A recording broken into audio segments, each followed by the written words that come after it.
How much does a mistake weigh? On the evening of September 18, 1980, inside a concrete missile silo buried beneath the farmland outside Damascus, Arkansas, a 21-year-old United States Air Force airman named David Powell was performing routine maintenance on a Titan II intercontinental ballistic missile. The Titan II stood 103 feet tall inside its underground launch duct, a reinforced concrete cylinder 55 feet in diameter, extending 146 feet below the surface of Van Buren County. Powell was a member of a two-man propellant transfer system team paired with Airman Jeffrey Plum. Their assignment that evening was to check the pressure on the oxidizer tank mounted inside the missile silo. The task was listed as routine in the Air Force Maintenance Manual. Powell had performed it before at other Titan II complexes across the Little Rock Air Force Base missile field. He was considered, at 21, to be one of the most experienced missile maintenance technicians in his unit.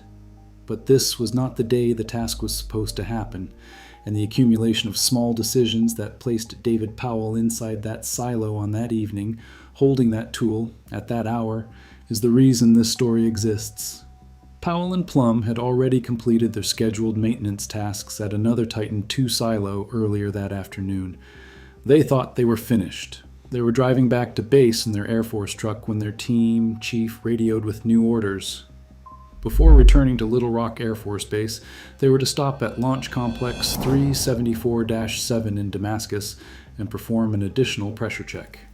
When they arrived at the Damascus complex, the part they needed was not in the site's inventory. A helicopter had to be dispatched from another Air Force facility to deliver it. Powell and Plum sat in their truck beside the chain-link security fence surrounding the concrete access portal and waited from approximately 3:30 in the afternoon until 6 in the evening while the helicopter flew the replacement part in. By the time the part arrived and the two airmen suited up in their rocket fuel handlers' clothing outfits, the bulky protective garments required for any work near the Titan II's Hypergolic rocket fuel, and descended through the access portal into the underground silo, David Powell had been on continuous duty for approximately 11 and a half hours. Powell reached the point in the Air Force maintenance checklist where a wrench was required to operate a pressure cap on the oxidizer tank. The checklist had recently been updated by Air Force Logistics Command. A new regulation mandated the use of a calibrated torque wrench for this specific maintenance step, replacing the standard ratchet wrench that propellant transfer system teams had been carrying into Titan II silos for years. The torque wrench was in the Air Force truck on the surface, 80 feet above Powell's head, sitting on the passenger seat where he had left it when he suited up. Powell was already underground, already wearing his protective suit, already standing on the steel maintenance platform beside the Titan II missile casing. He made a decision that would change the course of American nuclear weapons policy. Rather than climb back up through the silo access cableway, remove his bulky rocket fuel handler's suit, retrieve the torque wrench from the truck, resuit, and descend again through the access portal and down the cableway to the maintenance platform, a process that would add 30 to 45 minutes to a shift that was already approaching 12 hours. He used the ratchet wrench he'd carried with him into the silo out of habit. The same wrench he had always used before the Air Force changed the regulation. The ratchet was a 3-foot-long steel wrench weighing 25 pounds, fitted with a large steel socket weighing 8 pounds. The socket was not attached to the ratchet handle with a safety lanyard or a retaining strap. Air Force regulations required a safety strap to prevent the socket from separating from the ratchet during maintenance operations inside a missile silo. No strap had been issued to Powell's propellant transfer system team. No strap was available at Launch Complex 374-7 in Damascus. The socket sat on the ratchet head by the mechanical friction of the square drive connection alone, the same way it had sat on every ratchet wrench, on every previous maintenance visit to every Titan II silo that David Powell had ever serviced in his career. Powell worked with the ratchet wrench in the confined space of the silo's steel maintenance platform, a steel grating suspended beside the curved stainless steel skin of the Titan missile, 80 feet above the concrete base of the silo, in the narrow gap between the platform railing and the missile casing. As he maneuvered the 3-foot ratchet in the awkward clearances between the platform and the curved wall of the missile, the 8-pound steel socket slipped off the ratchet head and fell from his hands. The socket dropped into the open space of the silo. It fell approximately 80 feet, the height of an 8-story building, tumbling and accelerating under gravity through the interior of the concrete launch duct, struck the steel thrust mount near the base of the Titan II missiles. Titan II missile bounced off the mount and punctured the thin stainless steel skin of the missile's first stage fuel tank. The skin of a Titan II missile was not armored plate. It was not thick structural steel. It was thin-gauge stainless steel, engineered to be as light as possible to maximize the missile's range and the weight of the nuclear warhead it could carry to a target on the other side of the planet.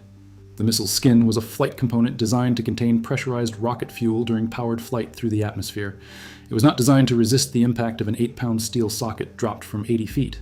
The socket punched through the stainless steel skin the way a nail punches through aluminum sheeting, and the rocket fuel inside the tank began to spray into the enclosed atmosphere of the underground silo.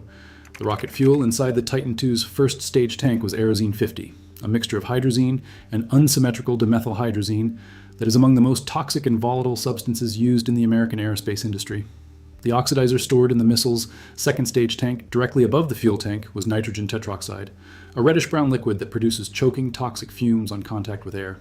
These two rocket propellants are hypergolic, meaning they ignite spontaneously on contact with each other, without any spark, any flame, any external ignition source of any kind. When Aerozine 50, fuel, and nitrogen tetroxide oxidizer touch, they combust instantly. This chemical property is the reason the United States Air Force chose these propellants for the Titan II missile. Titan II missile. A hypergolic propulsion system can be ignited instantly by opening the valves that allow the fuel and the oxidizer to meet in the rocket engine's combustion chamber. There is no ignition sequence. There is no startup delay. The Titan II missile could be launched from its underground silo in under 60 seconds from the moment the launch order was received and authenticated by the 2-man launch crew in the underground control center. In the Cold War strategy of nuclear deterrence, a missile that could launch in 60 seconds was a missile that could be in the air and climbing toward its target before a Soviet nuclear warhead could cross the North Pole and destroy the silo. The Titan II was not designed to be safe for the maintenance crews who serviced it. It was designed to be fast enough to survive a Soviet first strike. The speed came from the chemistry of the rocket fuel. The chemistry was the danger. The Aerozine 50 sprayed from the punctured fuel tank into the enclosed concrete cylinder of the underground silo. The rocket fuel was a clear liquid that vaporized rapidly in the enclosed space, spreading through the gap between the missile casing and the concrete silo walls, rising through the levels of the launch duct, saturating the air inside the underground complex with an invisible, toxic, explosive vapor. Powell and Plum smelled the rocket fuel immediately. The sharp, fishy, ammonia-like odor of Aerozine 50 is the smell that every Titan II maintenance technician was trained to recognize as the signal to evacuate the silo immediately. The 2 airmen climbed the steel cableway ladder to the surface access portal and reported the fuel leak to the missile combat crew in the underground launch control center and to the Strategic Air Command headquarters in Omaha, Nebraska. The underground silo was evacuated. The 2-man launch control crew was pulled from their buried station through the connecting tunnel. Everyone was ordered away from the complex. Military police sealed the roads. Local sheriff's deputies evacuated families from the farms and houses surrounding Launch Complex 374-7. The September night settled over the Arkansas countryside, and the invisible rocket fuel vapor continued to rise from the silo access points in plumes that drifted across the cornfields and cattle pastures on the warm evening breeze. If the implications of this story interest you, Eric Schlosser's book, Command and Control, published in 2013, is the definitive account, based on years of research including recently declassified Pentagon and Strategic Air Command documents. The PBS American Experience documentary of the same name includes interviews with the Air Force airmen who were in and around the Damascus silo that night. The records are there. Subscribe if you want to see where the next thread leads. The warhead sitting at the top of the leaking Titan II missile inside the Damascus silo was a W-53 thermonuclear weapon, the most powerful nuclear warhead ever mounted on an American missile. The W-53 had a yield of 9 megatons. meaning its explosive force was equivalent to 9 million tons of TNT. 9 megatons is roughly 600 times the explosive yield of the atomic bomb that destroyed the Japanese city of Hiroshima in August 1945. 9 megatons is approximately triple the combined explosive tonnage of every bomb dropped by every nation during the entirety of World War II, including both atomic weapons. If the W-53 warhead in the Damascus silo had detonated, the blast would have killed everyone within miles instantly, including Governor Bill Clinton and Vice President Walter Mondale, who were attending the Arkansas Democratic Convention at the Camelot Hotel in Little Rock, 50 miles to the south. The radioactive fallout from a ground-level 9-megaton detonation in central Arkansas could have spread across the American South and up the eastern seaboard to Washington, D.C. The Air Force did not tell Governor Clinton whether the Titan II missile in the Damascus silo carried a nuclear warhead. Clinton asked the Air Force for confirmation. The Air Force would not answer the governor of the state in which the weapon might detonate. What followed was 8.5 hours of paralysis inside the Strategic Air Command War Room in Omaha and in the parking lot outside the Damascus silo complex.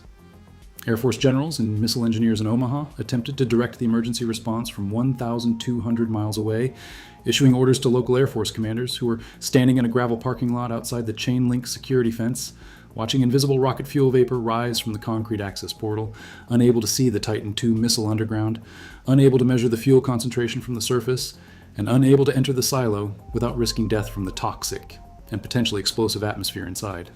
Some military advisors in the Omaha War Room recommended sending a hazardous materials team into the silo immediately to vent the Aerozine 50 vapor through the exhaust fans before it reached explosive concentration. Others argued that any team entering the underground silo risked creating a spark from their radio equipment, their flashlights, their tools, or the electromagnetic locks on the steel blast doors, and that a single spark in an atmosphere saturated with hypergolic rocket fuel would turn the silo into a combustion chamber. Others argued that the nitrogen tetroxide oxidizer in the second stage tank, which had not been punctured, was now under abnormal structural stress because the first stage fuel tank's loss of internal pressure had changed the load distribution on the Titan II missile's thin-skinned airframe, and that the 103-foot missile might buckle under its own weight inside the silo, rupturing the oxidizer tank and creating an instant hypergolic ignition when the oxidizer contacted the fuel vapor filling the enclosed space. Nobody standing in the Arkansas parking lot or sitting in the Omaha War Room could confirm or rule out any of these scenarios because the pressure gauges and fuel concentration sensors that could provide the critical data were mounted on the walls of the underground silo, 80 feet below the surface, inside an atmosphere saturated with toxic explosive vapor, and nobody could enter the silo to read them without risking their lives and potentially triggering the explosion they were trying to prevent. The Damascus silo was not the first safety incident involving the aging Titan II missile fleet. Launch Complex 374-7 itself had already experienced a significant accident on January 27, 1978, when a nitrogen tetroxide oxidizer leak from the same type of valve assembly had produced a toxic cloud 3,000 feet long, 300 feet wide, and 100 feet high that drifted across U.S. Highway 65, forcing the evacuation of civilians from the surrounding farms and injuring 4 people who inhaled the fumes before they could reach safety. Across the 54-silo Titan, 2 fleets stationed at Air Force bases in Arkansas, Kansas, and Arizona, accidents involving rocket fuel leaks, oxidizer valve failures, and maintenance mishaps had been accumulating for years. The Titan II missiles were 1960s technology still in service in a 1980s world. Their liquid rocket fuel propulsion systems were inherently more dangerous to maintain than the solid fuel Minuteman missiles that had been deployed in underground silos alongside the Titan II fleet since the mid-1960s. A solid fuel Minuteman missile sits inert inside its silo like a firework in a tube, requiring minimal hands-on maintenance between inspections. A liquid fuel Titan II missile requires regular servicing of fuel tanks, oxidizer tanks, valves, seals, pressure regulators, and propellant transfer systems, every one of which involves Air Force maintenance technicians working in close physical proximity to rocket fuel chemicals that are toxic to breathe, corrosive to exposed skin, and explosive on contact with each other. Every maintenance visit to a Titan II silo was a controlled encounter with the possibility of exactly what happened at Damascus. Airmen Rex Huckel and Greg Devlin were the first Air Force team to enter the Damascus launch complex after the evacuation under orders from Strategic Air Command to cut down the security fence with bolt cutters and break through a steel outer portal that had an electromagnetic lock. They accomplished this using a crowbar and other hand tools, working in the dark in their protective suits, in an area where the Aerozine 50 fuel vapor concentration was unknown and potentially lethal. They reached the inner steel blast doors of the silo but could not open them. The vapor pressure inside the underground silo was holding the blast doors shut against their frames.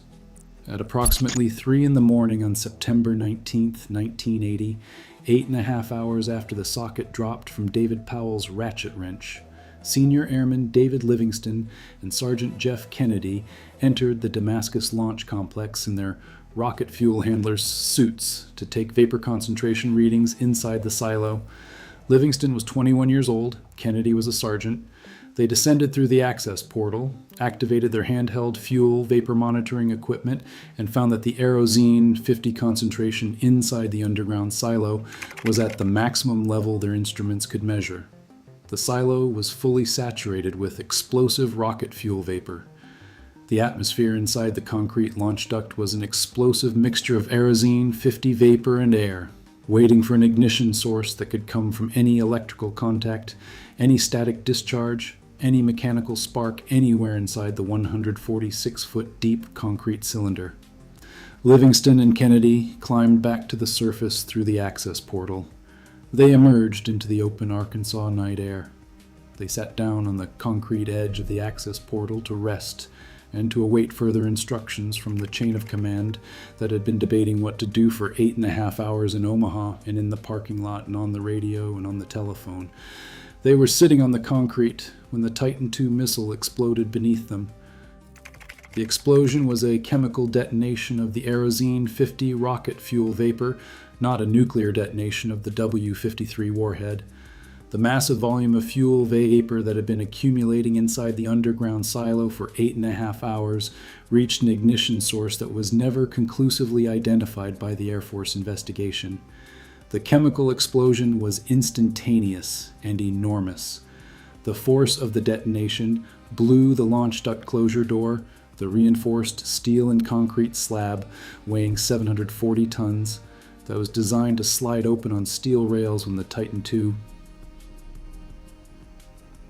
was launched, and to withstand the overpressure blast effects of a near-miss Soviet nuclear warhead when closed, straight upward out of the underground silo into the Arkansas night sky. The 740-ton silo door rose 200 feet into the air above the Arkansas farmland and landed approximately 600 feet to the northeast of the launch complex, embedding itself in the soft earth of a cattle pasture. The second stage of the Titan II missile, still attached to the W-53 nuclear warhead, was ejected from the underground silo by the force of the blast like a cork from a bottle. Once clear of the silo and airborne above the surface, the second stage's remaining nitrogen, tetroxide oxidizer, and residual fuel detonated in a secondary explosion that separated the nuclear warhead from the missile body. The W-53 thermonuclear warhead, the 9-megaton weapon, was thrown through the air in a ballistic arc and landed in a roadside drainage ditch approximately 100 feet from the launch complex's chain-link entry gate. Sergeant Jeff Kennedy was hurled across the ground by the blast wave, his rocket fuel handler's suit shredded by flying concrete and steel debris, his lungs chemically burned by the nitrogen tetroxide oxidizer fumes that erupted from the silo with the explosion. Kennedy survived the blast. He was transported to a military hospital where he spent weeks in intensive care with chemical burns to his airway and his lung tissue, damage from inhaling the rocket oxidizer that would affect his respiratory health for years afterward.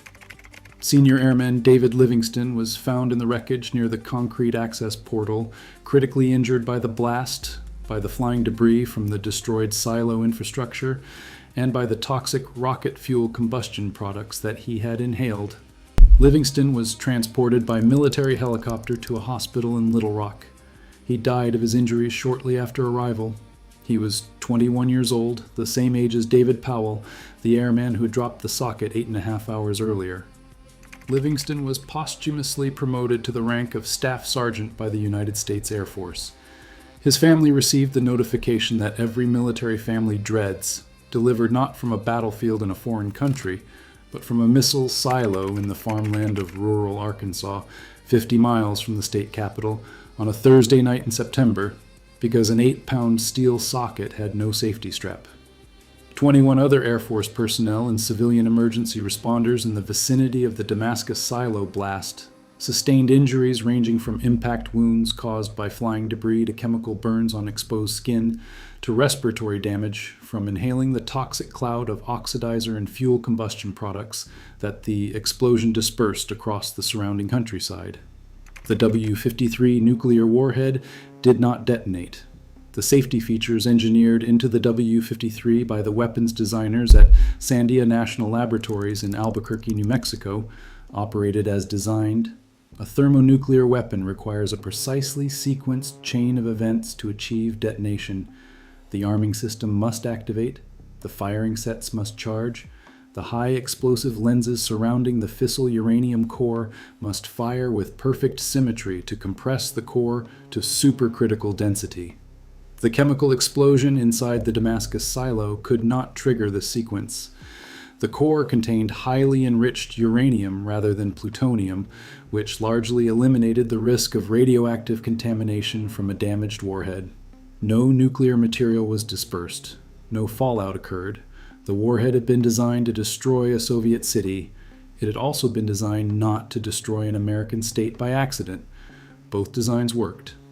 Bob Purifoy, the director of weapon development at Sandia National Laboratories, was helicoptered to the Damascus site on the morning of September 19th. When asked by the documentary filmmaker Robert Kenner whether the W-53 warhead could have achieved nuclear detonation, Purifoy answered yes. He then clarified that with no external power source connected to the firing mechanism, the assessed risk was approximately zero. The word approximately applied to a 9-megaton thermonuclear weapon lying in a drainage ditch beside a county road 50 miles from the state capital, where the governor and the vice president were attending a political convention, means something different than the word approximately applied to anything else in the English language. David Powell, the airman who dropped the socket wrench, described the moment in interviews conducted years later for the PBS documentary Command and Control. He described the sound the steel socket made as it fell through the silo, the metallic ringing as it tumbled through the enclosed concrete space. He described the realization, instantaneous and total, that something had gone catastrophically wrong the moment the socket left his hands. He described the 11.5-hour shift, the unscheduled last-minute assignment to the Damascus complex, the 2.5-hour wait for the helicopter part, the forgotten torque wrench sitting on the passenger seat of the Air Force truck on the surface, and the decision to use the ratchet instead of climbing back up. Powell did not describe himself as blameless. He accepted responsibility for choosing the wrong tool, but Powell also described something that the Air Force investigation did not address. He described the system. The Air Force investigation classified the Damascus incident as human error. Airman David Powell was served with an Article 15, a form of non-judicial punishment under the Uniform Code of Military Justice, for dereliction of duty because he had chosen to use the ratchet wrench instead of the torque wrench that the recently updated Air Force maintenance checklist required. Sergeant Jeff Kennedy, the airman who had survived the explosion that killed David Livingston, received a letter of reprimand for violating the two-man entry policy. The investigation focused on the dropped socket, the wrong wrench, the missing safety strap. The investigation did not examine the 11.5-hour duty shift that preceded the drop, a shift that exceeded the normal duty period for Titan II missile maintenance technicians by several hours, and that had been extended by the last-minute assignment to a complex that was not on the original daily work order. The investigation did not examine the 2.5-hour wait on the surface for a helicopter to deliver a replacement part that should have been stocked in the Damascus complex's inventory. The investigation did not examine the absence of a safety strap for the socket, a strap that was required by the same Air Force regulation that mandated the torque wrench, a strap that was not available at Launch Complex 374-7, and that nobody in the Air Force logistics system had issued to Powell's propellant transfer system team.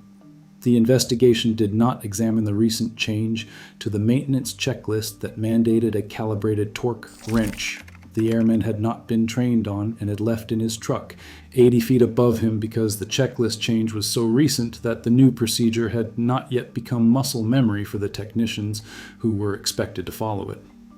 The investigation did not examine why the stainless steel skin of a Titan II intercontinental ballistic missile, a weapon system carrying a 9-megaton thermonuclear warhead, was thin enough to be punctured by a hand tool dropped from a maintenance platform. The investigation did not examine why the most powerful nuclear weapon delivery system in the American arsenal could be catastrophically compromised by an 8-pound socket without a safety lanyard. The Air Force called it human error. The Air Force did not call it a system that placed a 21-year-old maintenance technician at the end of an 11-and-a-half-hour shift at an unscheduled missile complex with a recently changed checklist, with the wrong wrench, without a safety strap, beside a rocket filled with hypergolic fuel and topped with a warhead 600 times more powerful than the atomic bomb that destroyed Hiroshima, and then blamed the 21-year-old when the socket fell. Powell dropped the socket. The system dropped Powell. President Jimmy Carter addressed the American public on national television from the White House to reassure the country that no radioactive material had been released and that the situation at the Damascus missile complex was under control. At daybreak on September 19th, Air Force nuclear weapons recovery teams retrieved the W-53 warhead from the drainage ditch beside the county road. The warhead was transported under heavy military escort to the Pantex Nuclear Weapons Assembly Plant in Amarillo, Texas, for inspection and disassembly. The Damascus launch complex was never repaired. The destroyed underground silo was filled with truckloads of gravel, soil, and crushed concrete debris, and capped with a layer of compacted earth. The 400 acres surrounding the complex were swept for debris by Air Force recovery teams, and fragments of the Titan II missile, the silo infrastructure, and the support buildings were collected and hauled away on military trucks. The land was returned to private ownership.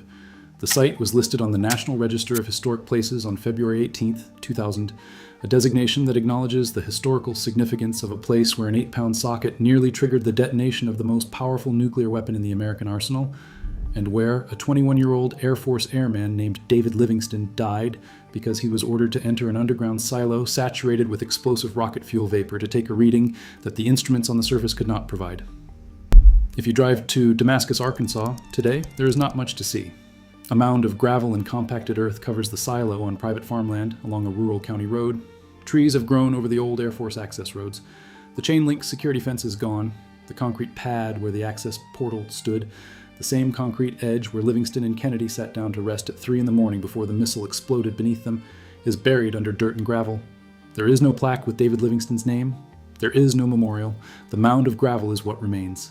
President Ronald Reagan, who took office in January 1981, received a comprehensive classified briefing on the Damascus accident and on the broader pattern of safety incidents involving the aging Titan II missile fleet across the 54 silos in Arkansas, Kansas, and Arizona.